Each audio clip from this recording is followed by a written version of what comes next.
केवळ त्याला वर्गणीशी किंवा जाहिरातीशी न जोडता हे खरोखरच एक सामाजिक भान म्हणून अनेक मंडळांना जर तुम्ही जागृत करू शकला, त्याच्यासाठी तुम्हाला काही राजकीय पक्षाचे पदाधिकारी असतील, गणेश मंडळांचे मोठ्या गणेश मंडळांचे जे काही पदाधिकारी असतील, असं काही एक व्यासपीठ तयार केलं की बाबा हे खरोखरच DJ मुक्त आपण करूया, असं जर केलं तर ते थोडंसं आणखी पुढे जाईल असं मला स्वतः वैयक्तिक नाही, वाटतं. 100% हे बघा, आज अनेक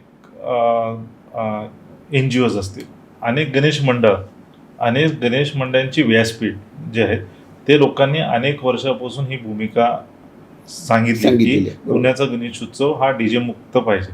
मला आज उमेशजी तुम्हाला एक प्रश्न आहे, आज मुंबईत गणेशोत्सव होत नाही का? होतो ना. होतोच. आज मुंबईत पुण्याच्या प्रमाणे तशीच गणेशोत्सव होती, पण मुंबईत तुम्ही रेकॉर्ड काढा. मी मागच्या ह्या काही दिवसापासून मी सगळी माहिती काढली, माझ्याकडे एव्हिडन्स पण आहेत. मुंबईत एकही मिरवणुकीला DJ लागत नाही.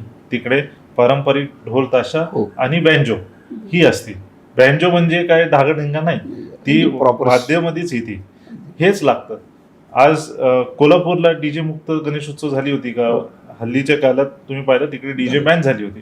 कलेक्टरच्या ऑर्डरनी DJ बॅन होऊन पारंपरिक वादनावरच गणेशोत्सव तिकडे पण साजरा व्हायचा. तर मला वाटतं की पुणे, जसं मी आधी पण म्हटलं, पुण्याची जी केंद्र आहे ही गणेशोत्सवाचं राजधानी आहे आणि केंद्र इथे आहे.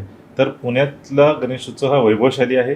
133 वर्ष अधिकचं हे गणेशोत्सव आहे आणि ह्या संस्कृतीला शोभणारा गणेशोत्सव आम्हाला बघायचा आहे. पुढच्या पिढीला आम्हाला पण जी आहे, आमच्या पुढच्या पिढीला पण संस्कृतीला शोभणारा गणेशोत्सव दाखवायचा आहे, म्हणून आम्ही ही भूमिका घेतली.